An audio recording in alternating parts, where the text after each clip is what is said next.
기뻐하고 즐거워하게 하시며 주의 구원을 사랑하는 자들이 항상 말하기를 하나님은 위대하시다 하게 하소서.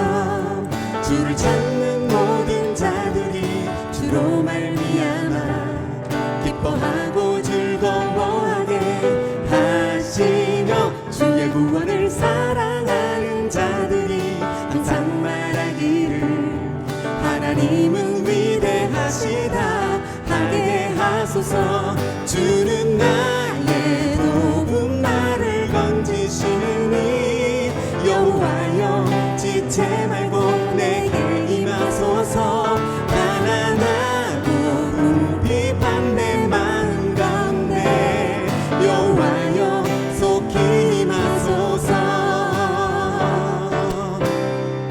한 번 더.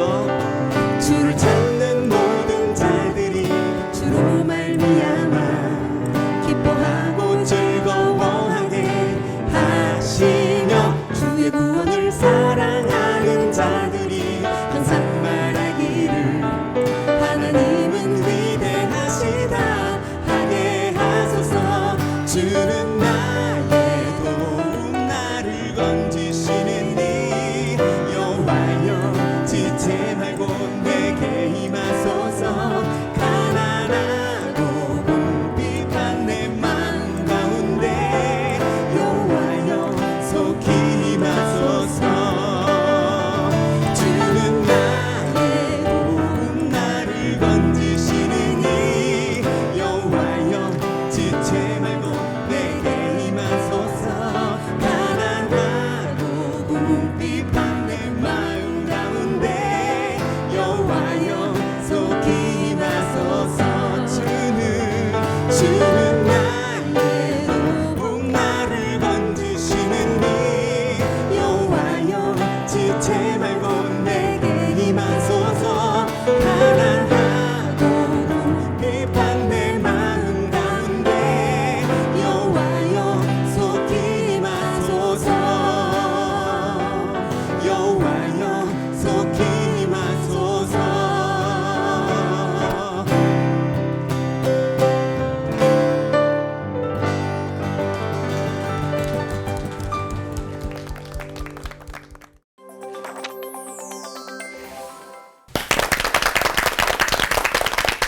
신나게 찬양한 것처럼 주를 찾는 모든 이들에게 예수님이 임하신다면 얼마나 좋을까라는 생각을 하게 되는데요. 올포원 지난 시간에 뼛속까지 예수를 만난 사람들 일부를 함께 하셨잖아요. 목사님들이 예수님을 만난 이야기를 전해주셨다면 오늘 2부는 우리 차례입니다. 뼛속까지 과연 예수를 만났는지 성도들에게 질문을 던질 차례인데 어떤가요? 만나셨어요? 만나셨나요? 네. 목사님 말씀해 주신 것처럼 네. 이제 과정 가운데 있는 것 같아요. 네, 이렇게 걸어가고 있는 것 같아요. 걸어가고 있는 중. 네. 지금 이제 약간 피부 쪽에 하다가 오셨어요? 네, 이제 점점 이제 들어가고 있어요. 네. 저도 뼛속까지 맞는 것 같은데 네. 뼈가 시리네요. 어디 구멍 송송 난 것 같은데 네. 좀 잘 채워 나가야겠습니다. 네. 전 이제 손을 딱 잡았는데 이제 깍지만 끼면 돼요. 다들 이렇게 빠져나간 구석을 조금 만드는 것 같긴 해요. 그러니까요. 네. 근데 성경에도 보면은 이 사람만큼은 참 예수님 만나기 어려웠을 것 같다. 이렇게 좀 마음이 완고한 사람들이 있는데 이 사람이 좀 제일 그렇다. 목사님도 보시기에는 어떤 인물이 떠오르세요? 일부에서 제가 말씀드렸던 사도 바울 같아요. 왜냐하면 유대교랑 기독교는 굉장히 비슷한데 너무나 핵심적인 게 완전히 달라요. 네. 그렇기 때문에 유대교를 그렇게 신봉하던 그분이 기독교로 개종한다라고 하는 건 전 하나님의 역사라고 믿을 수밖에 없습니다. 그렇군요. 네, 저는 니고데모라고 생각하는데요. 왜냐하면 가진 걸 다 가지고 있어가지고 뭔가 부족한 걸 찾기 어려운데 예수님께 나오기는 굉장히 어려운 것 같아요. 근데 그가 나와서 그 예수님을 만나고 변화되는 걸 보니까 아, 예수님은 진짜 더 집요하시구나라는 생각은 들었습니다. 네. 저는 이제 베드로라고 생각을 해요. 예. 베드로도 예수님을 3번이나 부인했잖아요. 가룟 유다도 예수님을 부인했는데 가룟 유다는 거기에 비하면 염치가 있어서 돌아오질 않았는데 베드로는 또 돌아오기까지 해서 네. 참 만나기 어려운 사람이었지 않나. 네. 예. 저는 요한복음 8장에 나오는 가늠하다가 현장에서 잡힌 여인이라고 생각을 하는데, 왜냐하면 예수님 만난 모든 사람들은 그래도 예수님을 찾아왔던 사람들인 반면에 이 여인은 예수님을 찾지 않았거든요. 현장에서 예수님이 보고 다가가서 이 여인 입장에서 보면은 쾌락을 즐기다가 죽음 앞에 섰잖아요. 근데 예수님이 그 죽음을 건져주시는, 뭐 하루에 그냥 천당과 지옥을 이렇게 체험을 하면서 결국은 생명을 얻게 됐는데, 참 만나기 힘들었지만 예수님이 찾아가셔서 살려준 여인이 아닌가 하는 생각이 좀 듭니다. 네. 그렇게 예수님 만나기 어려울 것 같던 사람들도 예수님을 만나고 변화를 했습니다. 이번에는 우리 차례다라는 말씀을 드렸는데요. 우리의 롤모델로 꼽은 인물들 아마 이분들의 설교를 통해서 만나보실 수 있을 겁니다. 한상수 목사님, 오대식 목사님 설교 듣고 나서 문답 토크 나눠가겠습니다.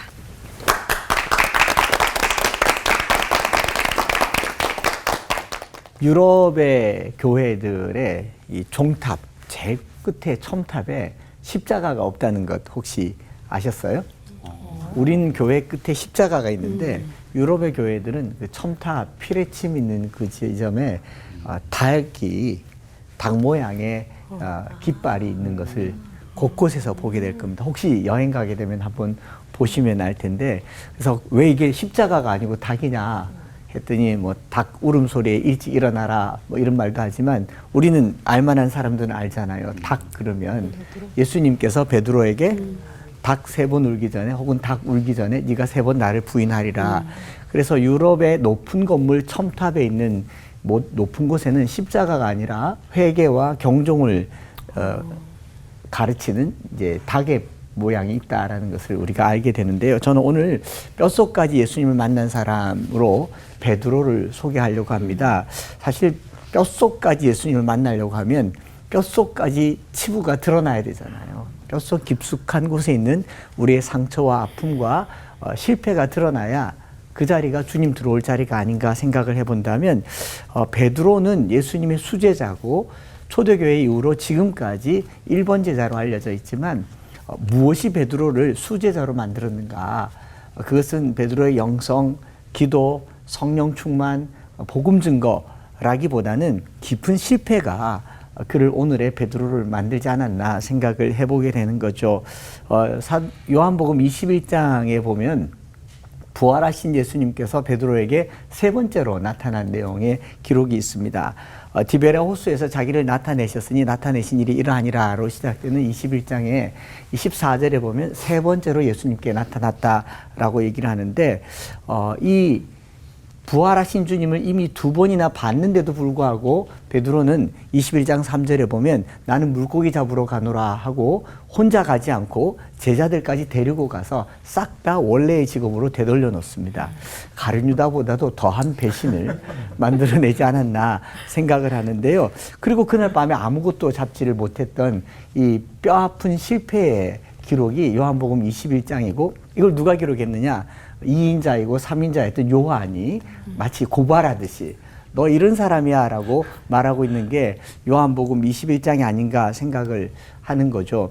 3년 전에 나를 따라오너라, 내가 너로 사람 낚는 어부가 되게 하겠다 했을 때 배와 그물을 버려두었던, 그리고 예수를 쫓았던 베드로가 다시 이제 예수를 버리고 그물을 잡고 있는 모습이 바로 오늘 우리가 본 요한복음 21장에 있는 이야기. 여러분, 2000년 전으로 우리가 돌아가서요, 예수님이 부활하셔서 내게 처음 나타나셨을 때는 좀 놀랄만 하지만 2번째쯤 나타나면 뭐 하실 것 같습니까?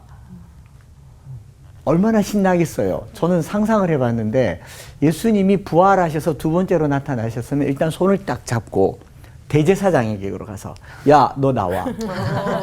너가 죽였잖아. 살아나셨잖아. 굴어. 뭐 또는 빌라도에게 가서 야, 너희 로마 군사들이 이것밖에 못 또 죽여봐.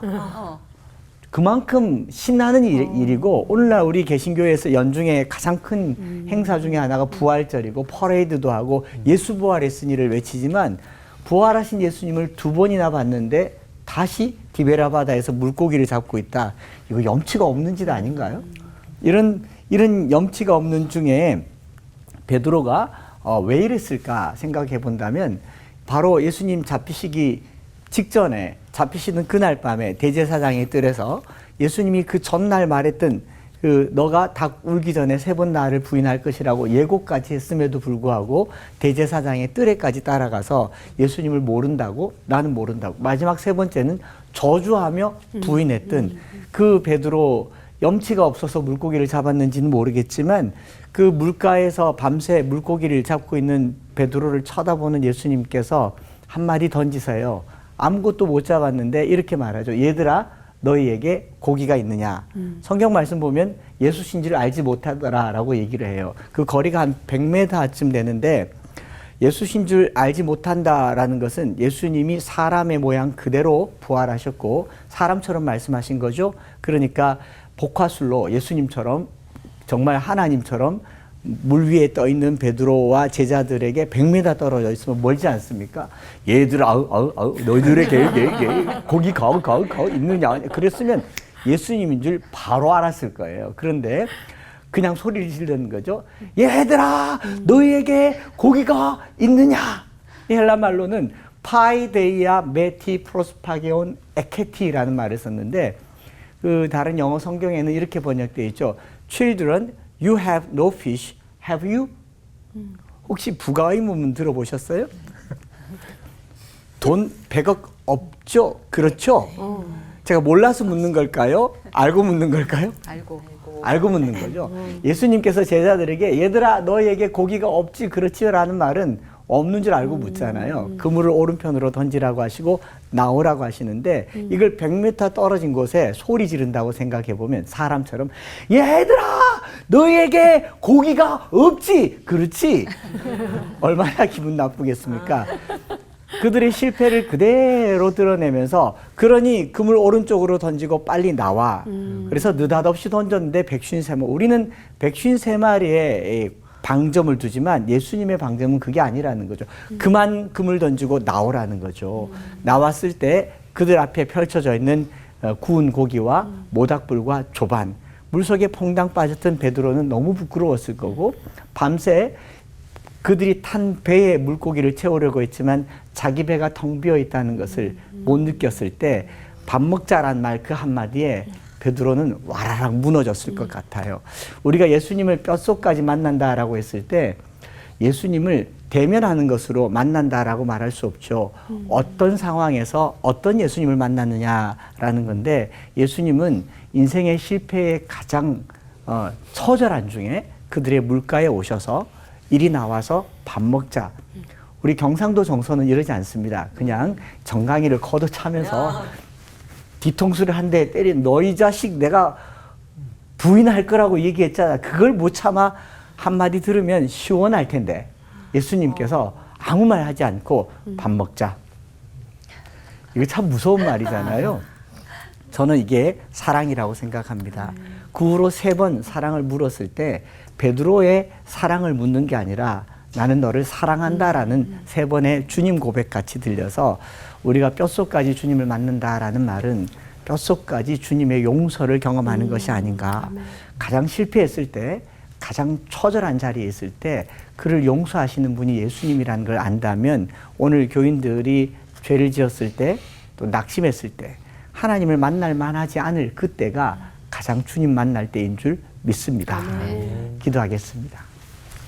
하나님, 나 혼자의 힘으로 잘 살아보려고 밤새 그물을 던졌지만 잡은 것이 하나도 없고 주님을 생각하니 돌아갈 길이 너무 요원하고 3번이나 부인하였고 그 길이 꽉 막혀 있을 때에 물가에 서서서 이리 오라고 부르시는 그 부르심이 그물을 오른편으로 던지라는 말씀이고 나온 제자들에게 밥 먹자 하신 주님의 그 따뜻함과 자상함이 뼛속까지 주님 만나는 길인 것을 믿습니다.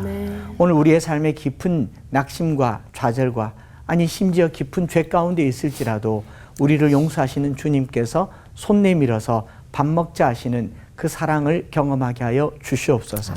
구주 예수 그리스도의 이름으로 기도드립니다. 아멘.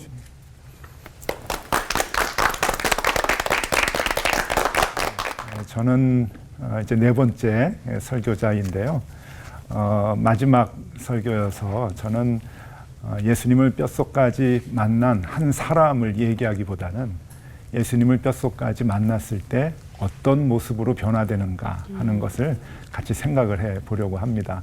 누가복음 10장 1절에서 3절까지 예수님이 70인의 제자들을 파송하는 모습을 보면서 우리가 조금 고민하고 생각해 보려고 하는데요. 제가 좋아하는 기독교 작가, 여러분들도 많이 아실 텐데 C.S. 루이스, 이 분이 유명한 저서죠. 대표적인 그분의 저서인데 순전한 기독교라고 하는 그 책에서 이런 대목을 말씀합니다. 기독교인들이란 악의 세력이 점령한 영토에서 활동하는 지하 레지스탕스다. 저는 이 말에 뒤통수를 한 대 맞은 것 같아요. 근데 그분은 계속해서 이렇게 얘기합니다. 따라서 주일 예배의 설교는 지하 교회가 내리는 비밀 지령이다. 레지스탕스들에게 이 세상을 악의 세력을 전복하라고 비밀 지령을 내리는 것이 설교다. 그렇게 말씀을 합니다. 그래서 예배의 설교에는 세 가지가 들어가 있어야 된다고 얘기를 하는데 비장한 전투를 위한 전술과 전략이 들어가야 되고 또 하나는 하나님 나라에 대한 소망이 있어야 되고 그리고 마지막 하나는 동료에 대한 전우애가 있어야 된다. 그것을 매주 우리가 비밀 지령으로 받아야 된다라고 말씀을 합니다. 그런 의미에서 보면은 지금 파송을 받는 70인의 제자는 레지스탕스입니다. 지하 레지스탕스. 그러니까 악의 세력을 전복시켜야 되는 지하 레지스탕스인데 엄청나게 위험한 곳으로 지금 파송을 받는 거죠. 그것을 우리가 알 수 있는, 느낄 수 있는 말씀이 3절의 말씀입니다. 예수님이 이렇게 파송을 하면서 말씀을 해요. 갈지어다 내가 너희를 보냄이 어린 양을 이리 가운데 보냄과 같도다. 이리 아세요? 이리 늑대입니다. 예, 늑대 이제 옛날 말이죠. 왜 성경이 늑대라고 번역을 안 했는지 모르겠어요. 이리는 조금 귀여운 이렇게 인상이 좀 있는데 그렇지 않습니다. 이 늑대가 드글거리는 곳에 이제 어린 양을 보내는 것 같다라고 얘기를 합니다. 객관적으로 보면, 상식적으로 보면 이거 무모한 전투입니다. 무모한 싸움이죠. 절대 보내면 안 됩니다. 왜냐하면은 100번 싸워서 100번 다 지는 싸움이기 때문에 그렇죠. 자, 동서고금을 막론하고 어떤 그 목표가 주어진다. 그 목표를 이루어야 된다. 요새는 미션이라고도 하고 또 아젠다라고도 합니다. 그것을 이루기 위해서는 두 가지가 필요합니다. 국가나 기업이나 개인에게도 두 가지가 필요한데 하나는 시기를 잘 잡아야 되고 또 하나는 사람이 누가 할 거냐. 사람을 잘 정해야 됩니다. 우리 어떤 이제 영화를 만드는 제작사에서 학생들을 위해서 영화를 만들었는데 개봉을 학기 중에 한다. 그런 멍청한 감독이 없겠죠. 중간고사 기간에 개봉을 하지 않습니다. 언제나 방학 때 합니다. 그러니까 시기를 잘 잡아야 되고 우리 개인들도 마찬가지예요. 이사들 많이 해보셨을 텐데 장마철에 이사 날짜 잡지 않습니다. 언제 잡을 것이냐. 그것도 굉장히 이제 중요하죠. 시기가 중요합니다. 또 사람이 중요합니다. 요새 화성에다가 사람을 좀 보내야 되겠다. 지금 그렇게 우주 계획을 세우는 것 같은데 우리 회사에 세일즈맨 작년에 1등 했어요. 물건 잘 팔아요. 이 사람을 화성에 보낼 수는 없잖아요. 간 이식 수술을 하는데 피부과 전문의에게 맡길 수는 없습니다. 그러니까 사람이 어떤 일을 할 때 굉장히 중요한데 누구에게 그 일을 맡길 것이냐. 그러니까 시기가 중요하고 사람이 중요합니다. 자, 시기를 보겠습니다. 지금 파송을 하는 시기는 누가복음 10장인데 누가복음 9장에 무슨 상황이 나오냐면은 세례 요한의 목이 잘리는 상황이 나와요. 그리고 예수님이 내가 고난을 받아서 십자가에 죽을 것이다 라고 하는 것을 예언을 하죠. 그러니까 신약 성경 전체 중에 그러니까 예수님의 활동 영역 전체 중에 가장 위험한 시기입니다.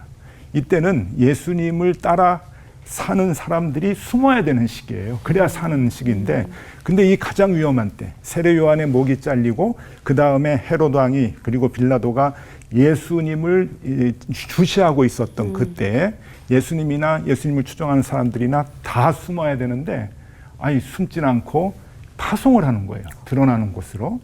이게 말도 안 되죠. 또 누구를 맡기느냐. 이리와 싸워서 늑대와 싸워서 이기려면 호랑이 정도 보내야죠. 사자 보내야 됩니다. 근데 호랑이 사자를 안 보내고 어린 양을 보내요. 먹이 사슬에 있어서는 먹혀 죽는, 그러니까 말도 안 되는 상황에 말도 안 되는 사람에게 이 일을 시키는 게 왜 그럴까? 여기 보면은 중요한 열쇠가 하나 있습니다. 그게 2절인데요. 2절에 왜 보내는지 목적이 나와요. 2절에 보면은 이르시되 추수할 것은 많되 일꾼이 적으니 그러므로 추수하는 주인에게 청하여 추수할 일꾼을 보내주소서 하라. 추수라는 거예요. 추수라는 말이 3번 나오는데 추수를 위해서 보내는 거예요. 그러니까 이 파송되는 사람은 싸워서 이기는 게 목적이 아니고 목적이 추수라고 하는 거죠. 근데 이 추수를 위해서, 잘 추수하기 위해서 예수님은 이미 우리에게 그 공식을 말씀해 주셨거든요. 그것이 요한복음 12장 24절인데 내가 진실로 진실로 너희에게 이르노니 한 알의 밀이 땅에 떨어져 죽지 아니하면 한 알 그대로 있고 죽으면 많은 열매를 맺느니라. 죽어야 추수가 된다는 얘기를 이미 하셨어요. 죽어야 추수하고 죽는 만큼 추수가 되는 거거든요. 그러니까 예수님은 제자들을 훈련시켜서 보낼 때 빨리 죽어야 하고 잘 죽는 시기를 봤던 거죠. 그리고 거기에 최적화된 어린 양으로 훈련을 시켜서 늑대들 가운데 보낸 겁니다. 왜? 빨리 죽으라고. 잘 죽으라고. 왜? 그래야 추수가 되니까. 예수님이 십자가에 못 박혀 돌아가셔서 추수의 열매를 주셨잖아요. 우리가 그래서 생명을 얻었잖아요. 똑같습니다. 제자들도 예수를 뼛속 깊이 만나면 만날수록 어떻게 되느냐? 예수님이 가셨던 그 길을 가게 되죠. 제자들은 예수님이 스승이니까 예수님이 십자가를 지시면은 예수님의 십자가 지시는 거 흉내내면서 가야 되는 거죠. 누가? 뼛속까지 만난 사람들이. 그래서 예수님을 정말 제대로 만났느냐, 뼛속까지 깊이 만났느냐, 그 사람들이 좁은 길을 갈 수 있고 십자가의 길을 갈 수가 있는 거죠. 예수를 믿어도 문제가 잘 해결이 안 돼요. 자꾸 갈등이 있고 또 삶의 문제는 꼬이고 그래서 한탄을 하죠. 왜 이런 문제가 나에게는 해결이 안 됩니까? 그러는데 가만히 보면 내가 죽지 않아서 그래요. 내가 죽으면 대부분 문제는 다 해결이 됩니다. 내가 십자가를 지면 모든 문제가 다 아름답게 추수가 되는데 우리는 그것을 잘 몰라요. 왜? 그만큼 예수님을 만나지 못했기 때문이죠. 예수님을 진정 잘 만났다고 한다면 예수님이 가셨던 그 길, 예수님이 드셨던 그 잔을 우리도 들 수가 있는 거죠. 그래서 여러분, 우리가 예수를 믿으면 뼛속까지 우리 주님 만나면 좋겠습니다. 그래서 주님 가셨던 그 십자가의 길을 우리도 기쁨으로 함께 걸어가면 좋겠습니다. 여기에 큰 은혜가, 큰 추수의 열매가 있게 될 것입니다. 기도하겠습니다. 하나님 감사합니다. 우리가 주님 쫓아간다고 하지만 뼛속 깊숙이 주님을 만나지 못한 것 같습니다. 그래서 중간에 늘 포기하고 중간에 되돌아가는 것이 우리의 모습이었습니다. 주님 아는 것만큼, 주님 만난 것만큼 주님과 동행할 수 있도록 인도하여 주시고 뼛속까지 잘 만나 십자가의 길까지 끝까지 잘 걸어가게 하여 주시옵소서. 아멘. 예수 그리스도 이름으로 기도드리옵나이다. 아멘. 아멘.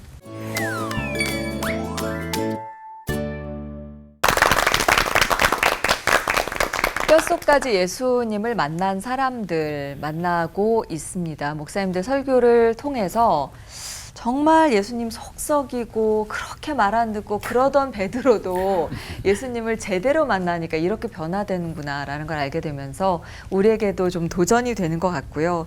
예수님을 제대로 만나면 안 변할 수가 없겠구나라는 또 엄청난 도전을 주시는 것 같아요. 네, 오늘 도전의 그 수위가 셉니다. 네. 예수님도 세시고 우리가 신앙생활 열심히 잘 하고 있는 것 같은 때에는 좀 예수님이 찾아오시지 않는 것 같고 또 왜 하필이면 이렇게 우리가 좌절하고 실패하고 이제 무너져 있을 때 오셔서 만나주시는가 이런 좀 의문이 드는데 이 질문은 좀 한창수 목사님께 드릴 건데요. 아까 설교 중에 충분히 물론 이제 이야기가 나왔지만은 좀 한 번 더 우리 이야기를 듣고 싶고요. 고난, 좌절, 실패 그런 것 없이는 예수님 만날 수 없는가 한번 다시 한번 정리해서 말씀해 주세요. 우리가 예수님을 만난다 또 뼛속까지 만나서 변화한다라고 할 때 변화의 스탠다드가 기준치가 너무 높은 거죠. 저희 교인들 설교 노트나 제자 훈련 노트 제일 앞에 꼭 쓰게 하는 한 문장이 있습니다. 공사 중입니다. 통행에 불편을 드려 죄송합니다. 더 나은 모습으로 찾아뵙겠습니다. 그래서 우리가 뼛속까지 주님을 만난다라고 하는 말은 우리의 가장 처참한 인간 상태 그대로일 때가 주님을 만나기 가장 적합한 때가 아닌가 생각을 하는 거죠. 그래서 뭐 기도원에 가서 40일 금식하고 작전 기도하고 헌신하고 열심히 일하는 사람이 주님을 만난다기보다 저는 오늘날 교회가 용서받을 자에 대하여 열려있는 문턱 낮은 곳이 주님 만나는 곳인데 이 스탠다드가 너무 높아서 언제 변할래? 아직까지 인간 안 됐냐? 예, 제 아내는 30년을 기다려줬는데 우리가 그런 의미에서 가장 낮은 곳이 주님 자리다 이런 생각을 해보았습니다. 감사합니다. 제 결혼 생활이 8년 했으니까 22년 남았는데 그때마다 제가 좀 무너져야지, 내가 좀 낮아져야지 하면서도 버티고 하고 있거든요. 근데 미랄이 땅에 떨어져 썩어야지 이제 열매가 맺혀지잖아요. 그렇죠. 알고 있는데 되게 어려워요. 나를 죽이는 거 그렇게 해서 정말 잘 죽이는 거, 이게 죽으면서도 억울해하는 그런 마음들이 아직도 전 남아 있어서, 그렇죠. 네. 어떻게 잘 죽을 수 있을까 이런 걸 고민하게 되는데, 그래서 우리 오대식 목사님께 여쭤보고 싶습니다. 이런 제 자신도 저희들도 더 많은 역할과 더 많은 희생을 이제 예수 믿는 사람으로서 감당해 나갈 수 있을지 정말 좀 힘이 되는 말씀 부탁드립니다. 네, 저는 이제 목사의 여러 가지 역할이 있는 중에 목사는 그 복음을 잘 정리해서 쉽게 알려주는 역할도 있어야 된다고 봐요. 저는 복음이 아주 단순하다고 생각하거든요. 이 복음은 너무 단순해서 시골에서 그 농사 짓는 할머니들, 학교를 한 번도 가지 못한 분들도 신앙생활을 훌륭히 잘 하시잖아요. 그러니까 이거는 뭘 알아야 지적 능력이 있어야 되는 게 아니라 정말 단순하기 때문에 그런 거죠. 근데 오늘 설교 말씀과 연결해서 보면은 잘 죽어야 죽는 만큼 열매가 맺힌다. 이게는 원리거든요. 주님께서 우리에게 가르쳐 주시는 원리, 잘 죽는 만큼 열매가 열린다. 그러면 또 하나의 원리가 있는데 누가 잘 죽느냐? 주님을 깊이 만날수록 잘 죽을 수 있는 거죠. 요 두 가지만 우리가 그 공식을 알면 되는 거예요. 그러니까 주님을 만나면 만날수록 우리는 삶 속에서 생활 속에서 잘 죽을 수 있고 잘 죽으면 거기에서 복음의 열매들이 맺혀지게 되는 거죠. 그러니까 예수를 알기를 더 힘써야 될 것 같아요. 예수님이 나를 위해서 어떻게 희생당하셨는가 그거를 우리가 더 알면 알수록 우리도 주님 가신 길을 쫓아갈 수가 있는 거니까 더 아는 일에 힘써야 될 그런 그 역할을 우리 그 그리스도인들이 해야 되겠다 생각이 듭니다. 열심히 알아야 될 것 같아요. 예. 네, 이렇게 잘 알고 이해를 하겠는데 저희랑 좀 다른 것 같아요. 아니, 진짜로. 왜냐면요, 그 70명의 훈련받은 제자들도 그렇고, 그리고 베드로도 그렇고, 그들은 부활하신 예수님을 직접 만나봤잖아요. 그 저희도 예수님 직접 만났으면 이렇게 더디 바뀌진 않았을 것 같은데, 목사님은 좀 동의하시죠?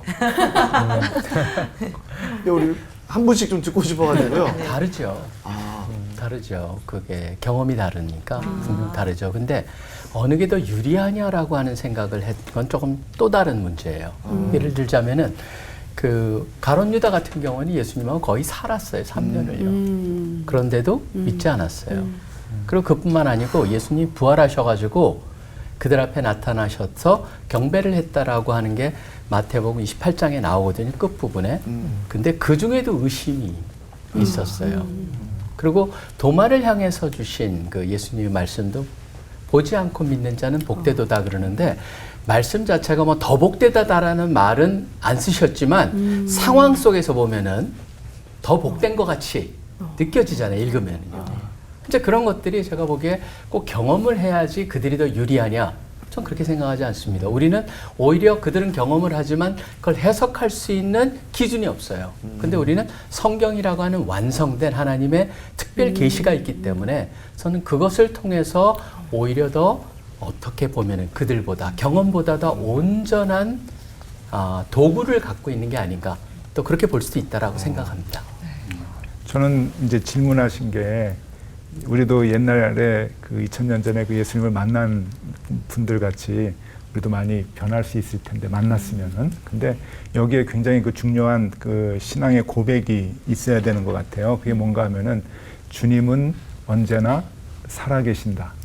살아계신다. 부활하시고 지금까지 우리 곁에서 함께 하신다라고 하는 그 신앙의 고백이 굉장히 중요한 것 같아요. 그러면 우리 쭉 목사님들 지난 회부터 이제 그 말씀해 주신 게 그 예수님 만난 거를 말씀해 주셨잖아요. 그게 2000년 전에 직접 만난 거나 지금 우리가 생활 속에서 특별한 사건을 통해서 만난 거나 똑같다고 생각이 들어요. 그래서 그 만남이 뼛속까지 깊이 만나고 은혜를 받게 되면은 변화된다. 저는 그렇게 생각을 합니다. 그래서 그 언제나 살아계시다고 하는 그 고백이 중요하다. 그렇게 생각이 듭니다. 맞습니다. 각자의 감동으로 이렇게 정말 만난 게 다르고 이제는 변화되는 과정인데요. 우리 지난 편에 박성민 목사님 말씀하셨듯이 사람 고쳐 쓰는 거 아니야. 이제 저거 못 고칠 것 같은데 이런 부분들이 저한테도 있고 이제 사람들 보면은 있잖아요. 저희들도. 그래서 기질이나 성품 같은 거는 원래 이렇게 안 변하는 건 건지 이것까지도 완전하게 변할 수 있는 건지 우리 내 목사님께 다시 한번 이것도 다듬어 가시는 예수님이신지 대답을 듣고 싶습니다. 뭐 안 변하면 어때요? 저는 우리가 스탠다드를 그렇게 바울처럼 베드로처럼 쓰임 받는 사람이 아니어도 주님이 우리를 사랑하는 데는 변함없다. 그래서 주님이 변함없으시니 우리가 안 변해도 주님 사랑도 변함없으니 주어진 만큼 살고 연약한 대로 살고 그 로렌스 브라더라고 하는 그 형제가 쓴 글에 이런 말 있잖아요. 나도 매일 넘어진다. 넘어진 그 자리에서 고개를 들고 하나님을 향하여 이게 내 모습입니다.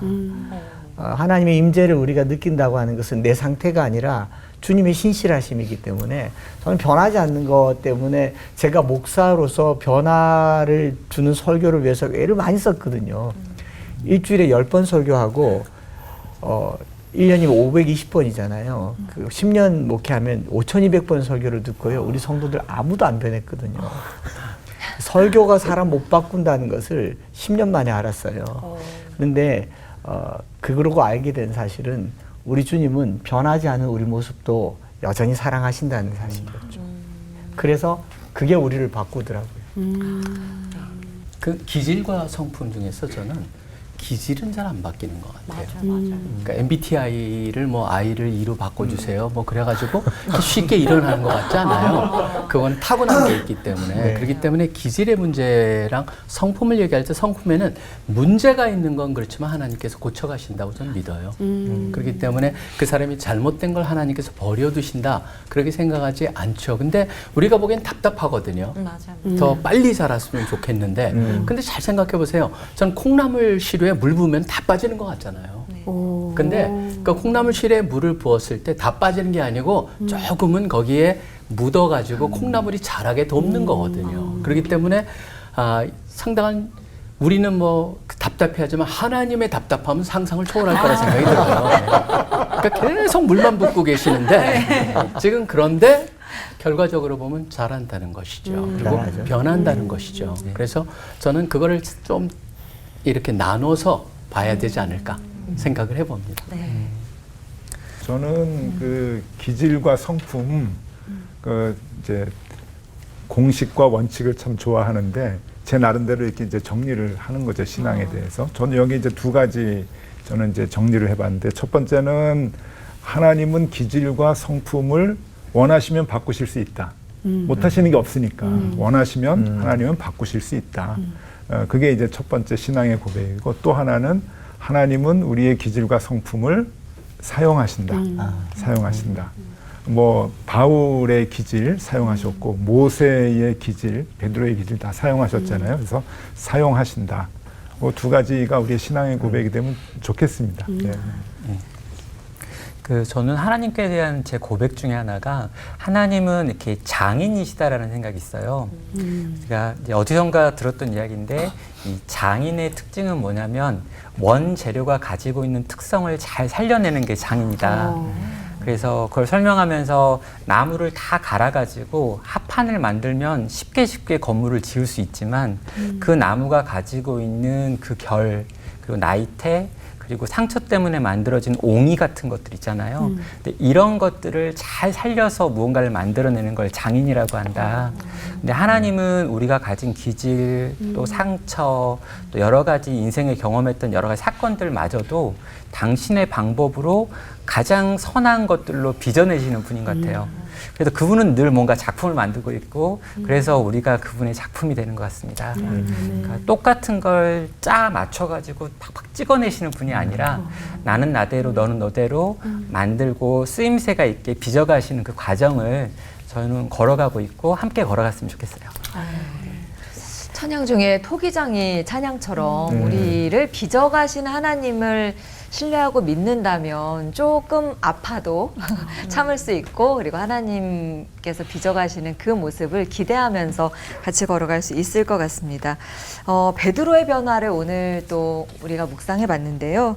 예수님이 차려주시는 밥을 먹으면서 그 밥을 참 무슨 면목으로 먹었을까 이런 생각도 저는 좀 해봤거든요. 정말 연약한 믿음의 소유자였던 그에게서 또 우리의 모습을 보게 되는 것도 같아요. 그래서 네. 돌발 질문을 또 준비했습니다. 네. 이 돌발 질문 마주하는 이런 이 시간이 꼭 필요합니다, 목사님들. 원망의 눈빛으로 보지 마시고 저 시킨 대로 하는 겁니다. 그래서 질문을 드리면 동시에 바로 답해 주시면 감사할 것 같고 부연 설명 짧게 부탁드리겠습니다. 그럼 바로 질문 드릴게요. 나도 때론 예수 모르는 사람, 예수 안 믿는 사람 같아서 깜짝깜짝 놀랄 때가 있다 없다. 하나, 둘, 셋. 없다. 없다. 한창성 목사님 없다고 나머지 다 네. 있다라고 하시죠. 우리 한창성 목사님 늘 예수 안 믿는 사람 같이 살아요. 깜짝깜짝 놀랄 만한 일은 아니고 불쑥불쑥 올라오기 때문에 그러려니 하고 힘이 살고. 그러면 많다로 얘기. 많다. 깜짝깜짝 놀라는 놀랄 일 아니다. 놀랄 일 아니다. 네. 그러려니 한다. 왜냐하면 제 아내 얘기를 자주 하는데 아내가 놀라지도 않아요. 그럴 줄 알았다. 그래서 네. 그 주님이 오랜 시간 우리를 다듬어 갈 때에 롬파리팔이라는 표현을 쓰잖아요. 그 합력하여 선을 이룬다고 하셨는데 하나님이 세상 만드셔서 우리를 고쳐 쓰려고 마음먹었을 때는 바꿔 쓸 거면 아담과 하와 때부터 바꿔 썼을 텐데 고쳐 쓰려고 마음먹었을 때는 시간 길게 가져갈 테니까 하나님 시간표 속에 좀 던져놔도 우리 박성민 목사님 말씀하신 것처럼 조급하지 않으면 좋을 것 같습니다. 자, 다른 목사님들의 고백도 좀 들어보겠습니다. 어느 분부터? 예. 네. 저는 뭐 불쑥불쑥 놀래는데요. 저는 이스라엘 백성들이 광야에서 40년 동안 만나를 먹었잖아요. 이 만나가 주는 영성은 굉장히 특별한 것 같아요. 뭐 여러 가지가 있겠지만 제일 중요한 것 중에 하나는 매일 먹지 않으면 안 된다. 매일 하나님이 공급해 주신다고 하는 거잖아요. 일주일 전에 먹었던 게 오늘 힘으로 나오는 것도 아니고 매일매일 먹어야 이제 사는 것은 이 만나를 오늘날에 이제 영적으로 해석을 할 때 일용할 양식이라 그러고 하나님의 말씀이라고 그러면은 매일매일 그것을 먹어야 우리가 살 수 있는데 목사들도 매일매일 먹지 못합니다, 사실. 그러니까 잠깐 쉴 때도 있고 잊어버릴 때도 있고 이제 은혜 가운데 살다가도 멈춰질 때가 있고 그런데 그때는 여지없이 만나 없는 광야의 삶이 되죠. 그래서 그때 깜짝깜짝 놀랍니다. 계속 평생 반복되는 것 같아요. 그래서 맨날 만나를 먹으려고 애를 쓰는데 더 열심히 먹어야죠.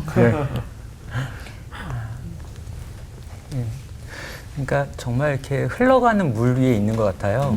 그러니까 생각하고 의식하고 노력하는 동안에는 종종 앞으로 가는 것 같은 느낌도 있는데 잠깐 딴 생각하고 잠깐 멍하면 한참 또 쓸려 내려와서 밑에 내려와 있는 것 같은 느낌을 받고요. 성도인 것처럼 하고 정말 목사인 것처럼 하고 정말 막 신실한 것처럼 하다가도 조금만 이렇게 생각을 놓으면 한참 저 밑에 가 있는 것 같아요. 그래서 언제쯤 어른이 될까? 언제쯤 목사다워질까? 언제쯤 정말 주님 보시기에 괜찮아질까? 이런 고민들을 있는 것 같습니다. 저는 불쑥불쑥 놀라는 것보다는 저를 돌아볼 때가 있죠. 그러니까 특별히 제가 이제 최근에 와서 제 마음속에 가장 와닿았던 한 가지가 있어요. 내가 많이 쓰는 용어지만 결국은 내가 그 용어를 쓰고 그것을 갖다 강조하지만 나는 그렇게 못 사는구나라고 느꼈던 단어가 하나님의 뜻이라고 하는 단어였어요.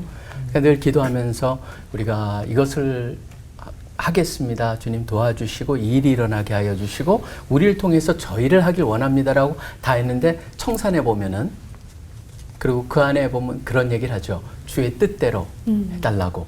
근데 그게 안 됐어요. 우리가 계획대로, 기도대로. 그럼 무슨 생각이 드냐면 하나님 왜 이렇게 열심히 기도하고 열심히 했는데 왜 안 됐습니까?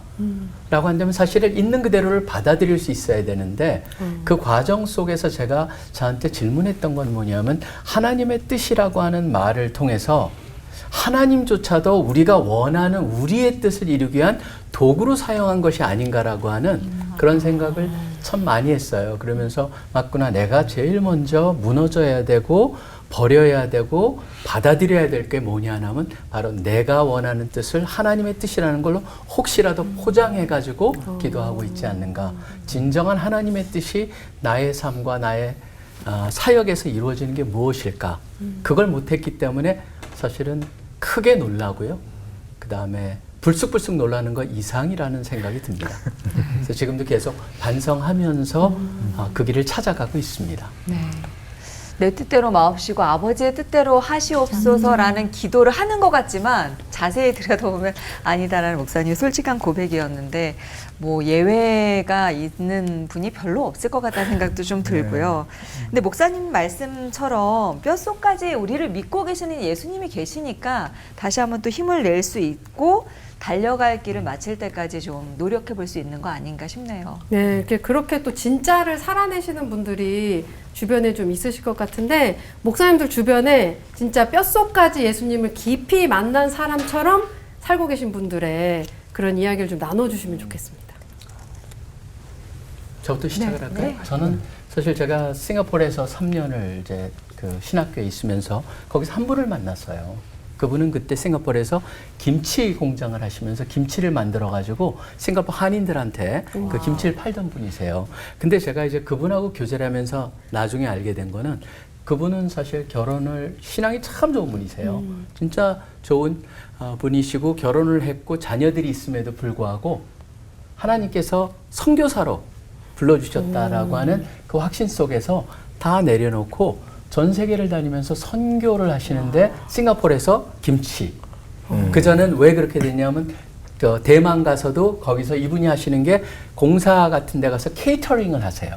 그러니까 거기에 나와 있는 음식 만들어주는 그 일을 하시는데 그 놀라움 속에서 제가 제일 감동을 받았던 거는 거기서 나오는 모든 것들을 자기는 재산을 안 모은다.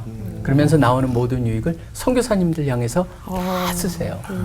다 쓰시고 지금도 사실 제가 이제 더 놀라운 거는 나중에 경험을 하면서 그분하고 좀 필요한 거는 다 쓰시죠. 자녀들도 잘 교육을 하지만 자녀들한테 일절 물려주지 않는다.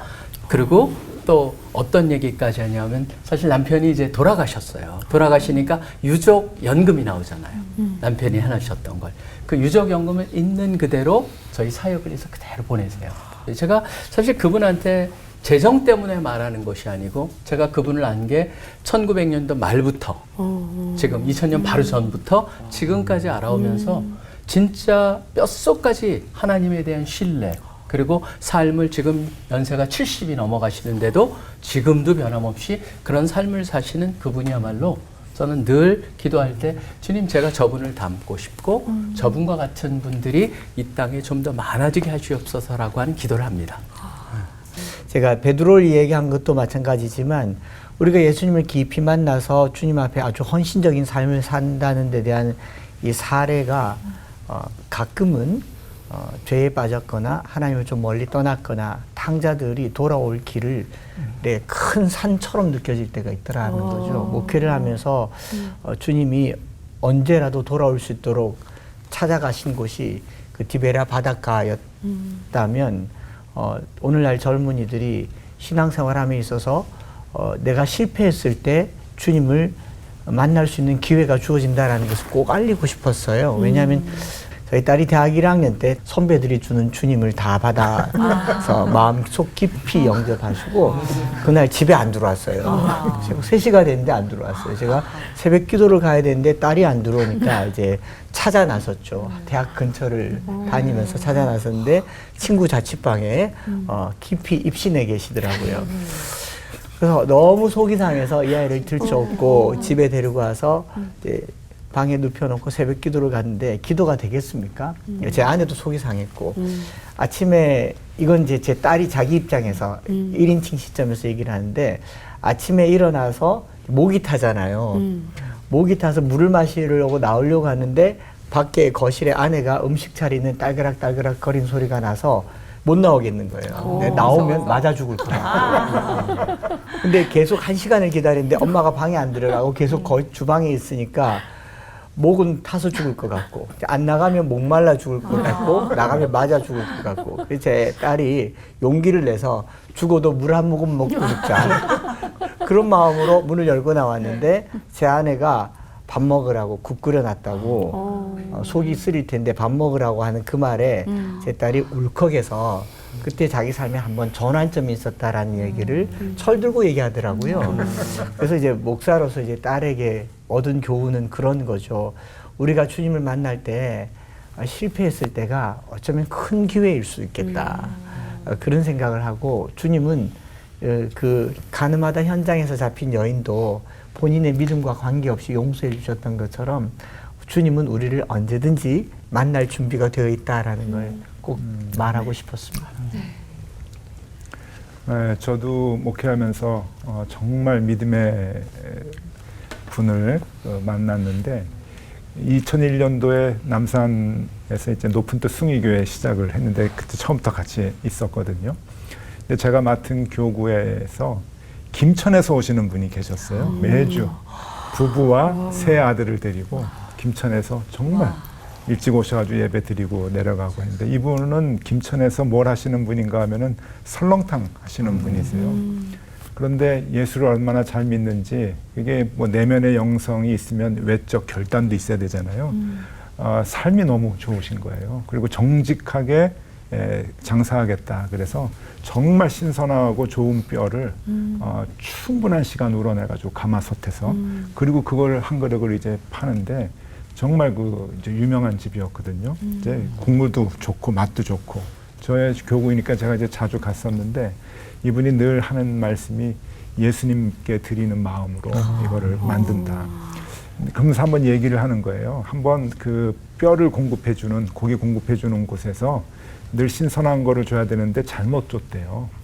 근데 끓여보니까 24시간 끓여보니까 국물 색깔이 다르더라는 거예요.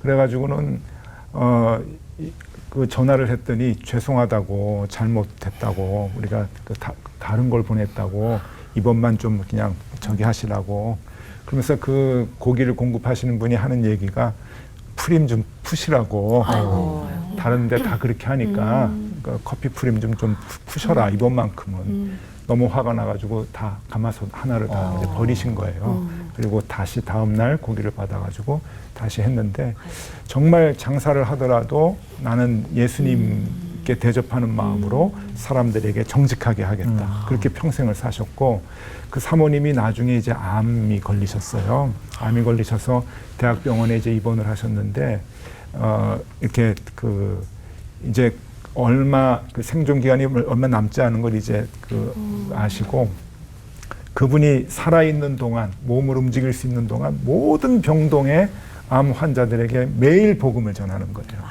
매일 복음을 한 석 달 계속 전하고 한 반 이상을 예수 영접하게 하고 이제 돌아가신 거예요. 그러니까 그분을 보면은 아 예수님이 살아계시다고 하는 것을 믿은 사람이구나. 그리고 천국이 있다고 하는 것을 늘 마음에 안고 사는 분이었구나. 그래서 지금도 목회를 하면서 아, 목사보다 더 신앙이 좋은 분들이 꽤 있잖아요. 근데 그분이 그런 거예요. 그래서 저한테 두 가지를 늘 가르쳐 준 거죠.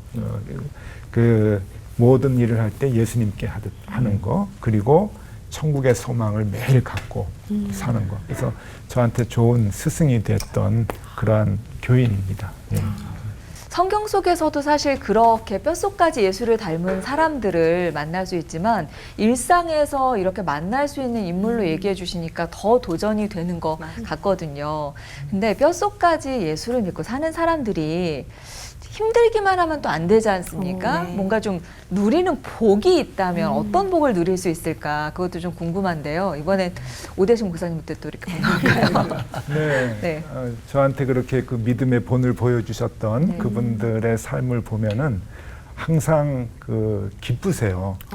기쁨이 있고 그리고 뭐 자녀들이 좀 힘들고 어려운 일이 좀 닥치고 뭐 저는 교구 식구였으니까 다 보잖아요. 그런데도 절망하지 않고 오히려 옆에서 걱정해 주는 사람을 위로해 주는데 그게 그냥 말로 하는 게 아니라 정말 마음에 평안함이 있으세요. 그래서 이분은 돈을 많이 벌고 또 자녀들이 좋은 학교 들어가고 하는 그 세상적인 복이 그 차원이 아니라 마음속 깊숙한 데서 우러나오는 참된 평안이 매일매일 있구나. 정말 있구나. 그러니까 어떤 상황에서도 그 복을 뺏기지 않더라고요.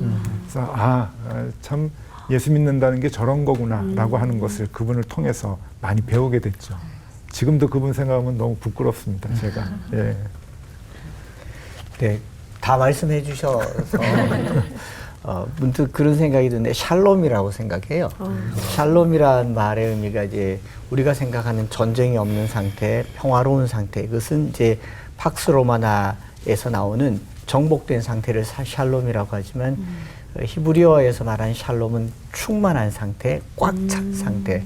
다른 어떤 것으로도 내가 침해당하지 않은 자기 만족인데 사도 바울이 빌립보서 4장에서 내게는 모든 것이 있고 또 풍부한지라 나는 풍부에 처할 줄도 알고 비천에 처할 줄도 알아 모든 일 배부름과 배고픔과 풍부와 궁핍에도 처할 줄 아는 일체의 비결을 배웠노라. 내게 능력 주시는 자 안에서 내가 모든 것을 할 수 있느니라. 그 말은 바울은 샬롬이 있었기 때문에 가난도 기뻐할 수 있었고 부유하다고 해서 그걸로 말미암아 자랑하지 않을 수도 있었고 또 핍박을 받았지만 위로할 수 있었던 것. 예수를 뼛속까지 만난 사람들이 누리는 건 샬롬이고 예수님 스스로도 뼛속 같은 이 창에 찔리는 이 못에 박히는 상황에서도 이 죄를 저들에게 돌리지 마옵소서라는 샬롬이 있었던 것. 저는 그리스도인에게서 얻을 수 있는 가장 깊은 열매는 복은 샬롬이라고 생각합니다. 뼛속까지 예수를 만난 사람들 그 스튜디오에 향기가 이렇게 막 쫙 퍼져 있는 것처럼 느껴지고요. 그 감동이 시청자분들께도 그대로 좀 전해졌으면 좋겠습니다. 우리 오늘 끝인사는 우리도 예수님이 좀 세심하게 다듬어 가시는 걸 믿으면서 뼛속까지 예수를 믿는 사람들이 돼서 힘차게 외쳐볼까요? 뼈아픈 과거는 잊고 예수 향기로 하나 되는 시간 올보 와!